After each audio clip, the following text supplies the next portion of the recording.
નમસ્કાર મિત્રો, સ્વાગત છે તમારું અમારી યુટ્યુબ ચેનલમાં। તો મિત્રો, સામાજિક ન્યાય અને અધિકારિતા વિભાગની અગત્યની આવાસ યોજના કહી શકાય પંડિત દીનદયાળ ઉપાધ્યાય આવાસ યોજના, કે જે યોજના અંતર્ગત મકાનના બાંધકામ કરવા માટે સહાય આપવામાં આવે છે। તો વર્ષ 2025-26 માટે આ યોજનામાં ઓનલાઈન અરજી ફોર્મ શરૂ કરવામાં આવેલા છે। તો ઓનલાઈન અરજી ફોર્મ જાતે કેવી રીતે ભરી શકાય તેના વિશે સ્ટેપ બાય સ્ટેપ એક જ વિડીયોમાં માહિતી મેળવી લેશું। પરંતુ તે પહેલા વિડીયો ગમે તો લાઈક અને શેર કરી દેજો। ચેનલમાં નવા હોય તો ચેનલને સબસ્ક્રાઇબ કરી દેજો। તો ચાલો મિત્રો, વિડીયોની શરૂઆત કરીએ।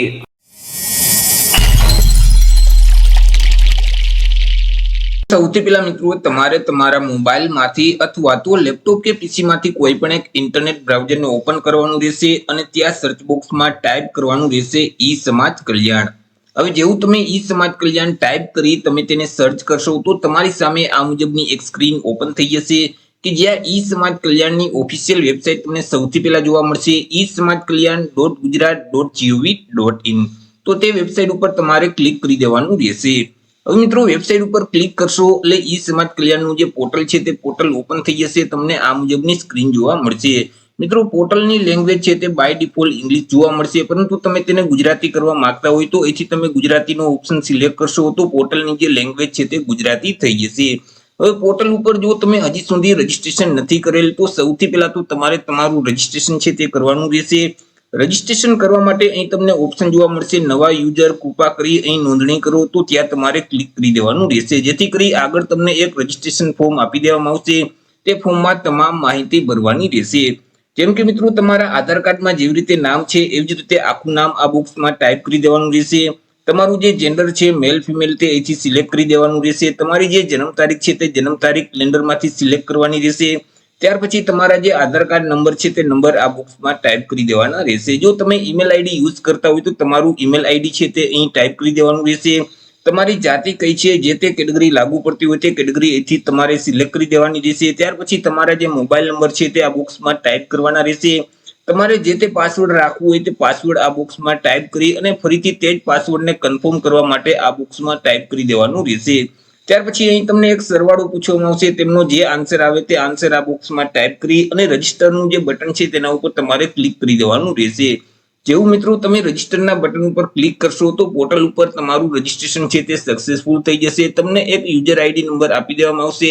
તે યુઝર આઈડી નંબર અને તમે જે પાસવર્ડ સેટ કરેલ છે તેના વડે આગળ તમારે લોગિન કરવાનું રહેશે। લોગિન કરવા માટે ફરીથી તમારે હોમ સ્ક્રીન ઉપર આવી જવાનું રહેશે। તમને જે યુઝર આઈડી નંબર આપવામાં આવેલા છે તે આઈડી નંબર આ બોક્સમાં ટાઈપ કરી દેવાના રહેશે। તમે જે પાસવર્ડ સેટ કરેલ છે તે પાસવર્ડ આ બોક્સમાં ટાઈપ કરી અહીં તમને ફરીથી એક સરવાળો પૂછવામાં આવશે, તેમનો જે આન્સર આવે તે આન્સર આ બોક્સમાં ટાઈપ કરી લોગિનના બટન ઉપર ક્લિક કરી દેવાનું રહેશે, જેથી કરી મિત્રો આ મુજબની એક સ્ક્રીન ઓપન થઈ જશે। પરંતુ મિત્રો, તમે જો પહેલી વખત જ લોગિન કરશો તો સૌથી પહેલા તો તમારે તમારી પ્રોફાઇલને અપડેટ કરવાની રહેશે। પ્રોફાઇલ અપડેટ કરી દેશો એટલે ફરીથી આ મુજબની સ્ક્રીન તમને જોવા મળશે, કે જ્યાં મિત્રો અહીં તમને એક ઓપ્શન જોવા મળશે પંડિત દીનદયાળ ઉપાધ્યાય આવાસ યોજનાનું।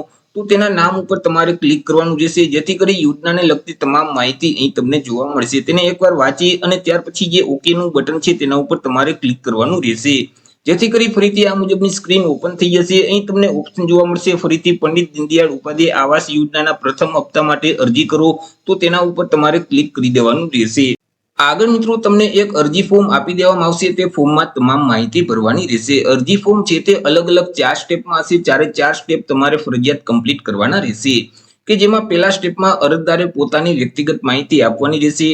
હવે મિત્રો, તમે જે પ્રોફાઇલ જનરેટ કરેલ છે તેમાં જે માહિતી આપેલ છે તે માહિતી અહીં ઓટોમેટિક લઈ લેશે। જેમ કે અરજદારનું નામ છે તે આ બોક્સમાં મિત્રો તમારે ટાઈપ કરવાનું રહેશે, પરંતુ પ્રોફાઇલ મુજબ અહીં ઓટોમેટિક આવી જશે। ત્યાર પછી અરજદારના પિતા કે પતિનું નામ છે તે મિત્રો પ્રોફાઇલ મુજબ ઓટોમેટિક આવી જશે, તેમાં તમે કોઈ પણ પ્રકારનો ફેરફાર નહીં કરી શકો। તમારું જે જેન્ડર છે પુરુષ કે સ્ત્રી તે અહીંથી તમારે સિલેક્ટ કરી દેવાનું રહેશે। તમારી જે તે જન્મ તારીખ છે તે જન્મ તારીખ આ બોક્સમાં ટાઈપ કરી દેવાની રહેશે। જેવી મિત્રો તમે જન્મ તારીખ ટાઈપ કરશો એટલે તમારી હાલની ઉંમર જેટલી હશે તે અહીં ઓટોમેટિક આવી જશે। ત્યાર પછી રજીસ્ટ્રેશન કરતી વખતે તમે જે મિત્રો તમારી કેટેગરી એટલે કે જાતિ સિલેક્ટ કરેલ છે તે જાતિ અહીં ઓટોમેટિક આવી જશે, તેમાં તમે કોઈ પણ પ્રકારનો ફેરફાર નહીં કરી શકો। તમારી જે પેટા જાતિ છે તે પેટા જાતિ અહીંથી તમારે સિલેક્ટ કરી દેવાની રહેશે। તમારા જે મોબાઈલ નંબર છે તે આ બોક્સમાં ટાઈપ કરી દેવાના રહેશે। ત્યાર પછી જો લેન્ડલાઇન નંબર યુઝ કરતા હોય તો એસટીડી કોડ નંબર સાથે તમારા ફોન નંબર આ બોક્સમાં ટાઈપ કરવાના રહેશે। જો તમે ઈમેલ આઈડી યુઝ કરતા હોય તો તમારું ઈમેલ એડ્રેસ આ બોક્સમાં ટાઈપ કરી દેવાનું રહેશે। ત્યાર પછી મિત્રો તમે જે પ્રોફાઇલમાં ફોટોગ્રાફ અપલોડ કરેલ છે તે ફોટોગ્રાફ અહીં તમને જોવા મળશે, પરંતુ તમે તેને બદલવા માંગતા હોય તો બદલી શકશો. અપલોડનું જે બટન છે તેના ઉપર ક્લિક કરશો તો ડિવાઇસ ઓપન થઈ જશે કે જ્યાં તમે સ્કેન કરેલો તાજેતરનો પાસપોર્ટ સાઇઝનો ફોટોગ્રાફ રાખેલ છે તેને સિલેક્ટ કરશો તો અહીં તમારો ફોટોગ્રાફ અપલોડ થઈ જશે. ત્યાર પછી તમારે રેશન કાર્ડની વિગત આપવાની રહેશે. તમારા જે રેશન કાર્ડ નંબર છે તે નંબર આ બોક્સમાં ટાઈપ કરી દેવાના રહેશે. આગળ મિત્રો તમારે ration card member ID number છે તે આ બોક્સમાં ટાઈપ કરી દેવાનો રહેશે. હવે મિત્રો આ જે ration card member ID number છે તે ક્યાંથી મળશે? તો કે મિત્રો રેશન કાર્ડમાં તમામ સભ્યોના નામ વાળું પેજ છે તે સભ્યોના નામની સામે પોતાનું રેશન કાર્ડ આઈડી નંબર આપવામાં આવેલું હોય છે. તેમાં અરજદારના નામની સામે જે તેમનું ration card member ID number છે તે નંબર અહીં ટાઈપ કરી દેવાનો રહેશે. જો તમારી પાસે ફેમિલી આઈડી નંબર છે તો આ બોક્સમાં તમે ટાઈપ કરી શકો છો, નકર તેને બ્લેન્ક છોડી શકો છો. ત્યાર પછી અહીં એક ડિક્લેરેશન આપેલ છે તેને વાંચી અને એક્સેપ્ટ કરવા માટે ચેકબોક્સમાં તમારે ટિક કરી દેવાનું રહેશે.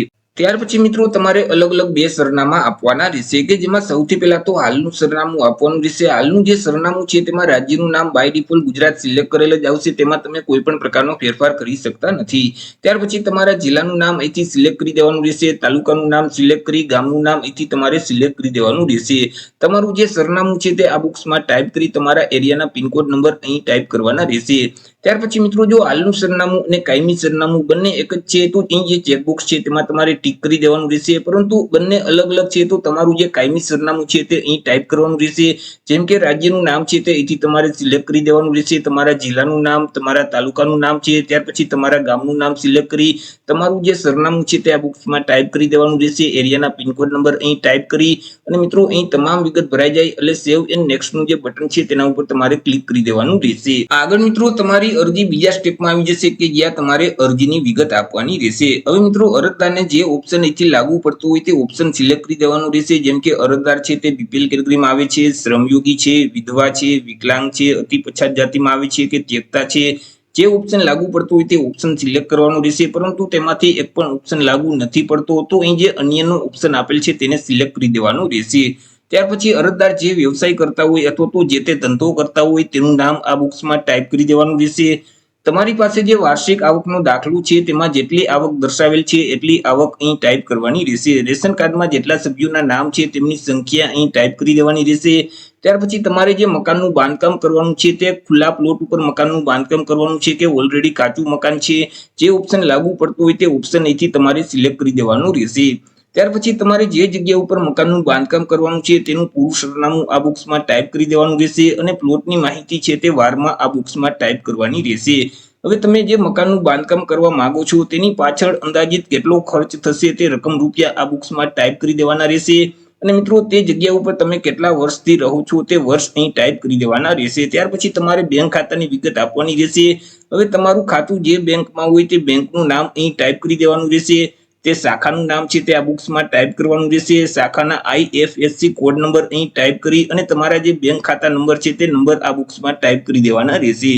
તમામ વિગત ભરાઈ જાય એટલે ફરીથી સેવ એન્ડ નેક્સ્ટનું જે બટન છે તેના ઉપર તમારે ક્લિક કરી દેવાનું રહેશે. આગળ મિત્રો તમારી અરજી ત્રીજા સ્ટેપમાં આવી જશે કે જ્યાં તમારે ડોક્યુમેન્ટ અપલોડ કરવાના રહેશે. હવે તમે જે ફાઇલ અપલોડ કરો છો તે ફાઇલની સાઇઝ છે તે 1 MB કરતા ઓછી હોવી જોઈએ. સૌથી પહેલા તો તમારે આધાર કાર્ડ અપલોડ કરવાનું રહેશે. અહીં મિત્રો ચોઈસ ફાઇલનું બટન છે તેના ઉપર ક્લિક કરશો તો ડિવાઇસ ઓપન થઈ જશે કે જ્યાં તમે સ્કેન કરેલું આધાર કાર્ડ રાખેલ છે તેને સિલેક્ટ કરી દેશો તો આધાર કાર્ડ અપલોડ થઈ જશે. ત્યાર પછી તમારે રેશન કાર્ડની કોપી અપલોડ કરવાની રહેશે. હવે મિત્રો રેશન કાર્ડના બંને પેજ અપલોડ કરવાના રહેશે. નામવાળું અને નંબરવાળા જે બંને પેજ છે એટલે કે આગળ અને પાછળનું બંને પેજ તમારે અપલોડ કરવાના રહેશે. રેશન કાર્ડ નંબર અહીં ટાઈપ કરી અને અહીંથી તમારે રેશન કાર્ડને સિલેક્ટ કરી દેવાનું રહેશે જેથી કરી રેશન કાર્ડ અપલોડ થઈ જશે. ત્યાર પછી મિત્રો અરજદારની જાતિ અથવા તો પેટા જાતિનો દાખલો અપલોડ કરવાનો રહેશે. જો તમે આર્થિક રીતે પછાત વર્ગમાં આવતા હોય તો તમે શિક્ષિત હોય તો શાળા છોડ્યાનું જે પ્રમાણપત્ર છે તે પણ તમે અપલોડ કરી શકો છો. જે ડોક્યુમેન્ટ અપલોડ કરવા માંગતા હોય તેમના નંબર અહીં ટાઈપ કરી અને અહીંથી ડોક્યુમેન્ટને સિલેક્ટ કરી અપલોડ કરી દેવાનું રહેશે. ત્યાર પછી તમારી પાસે જે વાર્ષિક આવકનો દાખલો છે તેને અપલોડ કરવાનો રહેશે. અહીં દાખલાના નંબર ટાઈપ કરી દેવાના રહેશે. રહેઠાણના પુરાવા તરીકે તમારે કોઈ પણ એક ડોક્યુમેન્ટ આપવાનું રહેશે, અપલોડ કરવાનું રહેશે. જેમ કે વીજળી બિલ છે, લાયસન્સ છે, ભાડા કરાર છે, ચૂંટણી કાર્ડ છે. તો આ 4 ડોક્યુમેન્ટમાંથી કોઈ પણ એક ડોક્યુમેન્ટ તમે રહેઠાણના પુરાવા તરીકે આપી શકો છો. તમે જે ડોક્યુમેન્ટ અપલોડ કરવા માંગતા હોય તેમના નંબર અહીં ટાઈપ કરવાના રહેશે. ત્યાર પછી મિત્રો કોઈ ગરીબી આવાસ યોજના હેઠળ મિત્રો તૈયાર મકાન તમને મળેલ હોય તો તેના જે ફાળવણીના હુકમની નકલ છે, એલોઇમેન્ટ લેટરની પ્રમાણિત નકલ છે તે તમે અપલોડ કરી શકો છો, પરંતુ તે ફરજિયાત નથી. ત્યાર પછી જમીન માલિકીનો આધાર અથવા તો દસ્તાવેજ, આકારણી પત્રક, હક પત્રક કે સનદ પત્રક જે લાગુ પડતું હોય તે મિત્રો તમારે અપલોડ કરવાનું રહેશે. ત્યાર પછી મકાન બાંધકામ કરવાની રજા ચિઠ્ઠી તમારે અપલોડ કરવાની રહેશે. ત્યાર પછી મકાન સહાય મંજૂર કરવા માટે તલાટી કમ મંત્રી અથવા તો સિટી તલાટી દ્વારા આપવામાં આવેલું જે પ્રમાણપત્ર છે તેમજ ચતુર્દિશા દર્શાવતો જે દાખલો છે તે તમારે અપલોડ કરવાનો રહેશે. જો તમે બીપીએલ કેટેગરીમાં આવતા હોય તો બીપીએલ નો દાખલો છે તે તમારે અપલોડ કરી દેવાનો રહેશે. વિધવા અરજદાર હોય તો મિત્રો પતિના મરણનો દાખલો અપલોડ કરવાનો રહેશે. ત્યાર પછી બેંક ખાતાની પાસબુકના પ્રથમ પાનાની નકલ છે અથવા તો રદ કરેલ ચેક તમારે અપલોડ કરવાનો રહેશે.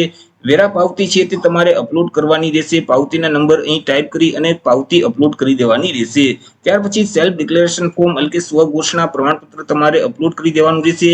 ત્યાર પછી જે જમીન ઉપર તમારે મકાનનું બાંધકામ કરવાનું છે તે ખુલ્લા પ્લોટના ફોટા અથવા તો જર્જરિત મકાન હોય અથવા તો કાચી ગારમાટીનું મકાન હોય તો તેમના ફોટા તમારે અપલોડ કરવાના રહેશે. ત્યાર પછી મિત્રો તમે જે પ્લોટ ઉપર મકાનનું બાંધકામ કરવા માંગો છો અથવા તો જે મકાન છે તે કાચું મકાન છે તો તે મકાનમાં મિત્રો સંયુક્ત ખાતેદાર હોય તો અન્ય ખાતેદારોનું સંમતિ પત્રક તમારે આપવાનું રહેશે. હવે મિત્રો અહીં જે સ્વઘોષણા પ્રમાણપત્રની જે નકલ છે તેમનો જે નમૂનો છે તો તે અહીં અરજી સાથેના બીડાનો ડાઉનલોડ કરો, તેના ઉપર ક્લિક કરશો તો એક પીડીએફ ફાઇલ ડાઉનલોડ થઈ જશે. તેમાં તમામ વિગત ભરી અને નીચે સહી કરી મિત્રો તમારે તે સ્વઘોષણા પ્રમાણપત્રમાં અપલોડ કરવાનું રહેશે. તમામ ડોક્યુમેન્ટ અપલોડ થઈ ગયા પછી સેવ એન્ડ નેક્સ્ટ નું જે બટન છે તેના ઉપર તમારે ક્લિક કરી દેવાનું રહેશે. આગળ મિત્રો તમારી અરજી ચોથા સ્ટેપમાં આવી જશે કે જ્યાં તમને યોજનાના નિયમો અને શરતો જોવા મળશે તેને એકવાર વાંચી લેવાના રહેશે. એક્સેપ્ટ કરવા માટે અહીં જે ચેકબુક છે તેમાં તમારે ટીક કરી દેવાનું રહેશે. ત્યાર પછી સેવ એપ્લિકેશનનું જે બટન છે તેના ઉપર ક્લિક કરવાનું રહેશે. જેવું મિત્રો તમે સેવ એપ્લિકેશનના બટન ઉપર ક્લિક કરશો તો તમારી અરજી ફાઇનલી સબમિટ થઈ જશે. તમને એક અરજી નંબર આપી દેવામાં આવશે, તે નંબર તમારે સાચવી રાખવાનો રહેશે. તમે જે અરજી ફોર્મ ભરેલ છે તેનું સ્ટેટસ તમારે જોવું હોય તો ફરીથી હોમ સ્ક્રીન ઉપર આવી જવાનું રહેશે. અહીં તમને એક ઓપ્શન જોવા મળશે તમારી એપ્લિકેશનની સ્થિતિ જુઓ, ત્યાં તમારે ક્લિક કરવાનું રહેશે. જેથી કરી એક નવા ટેબમાં આ મુજબની સ્ક્રીન ઓપન થઈ જશે. તમારા જે અરજી નંબર, એપ્લિકેશન નંબર અહીં ટાઈપ કરી દેવાના રહેશે. તમારી જન્મ તારીખ અહીં ટાઈપ કરી અને સ્થિતિ જુઓનું જે બટન છે તેના ઉપર ક્લિક કરશો તો તમારી અરજીનું સ્ટેટસ છે તે તમને જોવા મળશે. તો આ રીતે મિત્રો જે સામાજિક ન્યાય અને અધિકારિતા વિભાગની જે પંડિત દીનદયાળ ઉપાધ્યાય આવાસ યોજના છે તો તે યોજનામાં તમે જાતે જ ઓનલાઈન અરજી ફોર્મ ભરી શકો છો. તો આશા રાખું છું વિડીયો પસંદ પડ્યો હશે. વિડીયો પસંદ પડ્યો હોય તો લાઈક અને શેર કરી દેજો. ચેનલમાં નવા હોય તો ચેનલને સબસ્ક્રાઇબ કરી દેજો. ફરી મળીશું એક નવા ટોપિક સાથે એક નવા જ વિડીયોમાં. ત્યાં સુધી જય હિન્દ, વંદે માતરમ.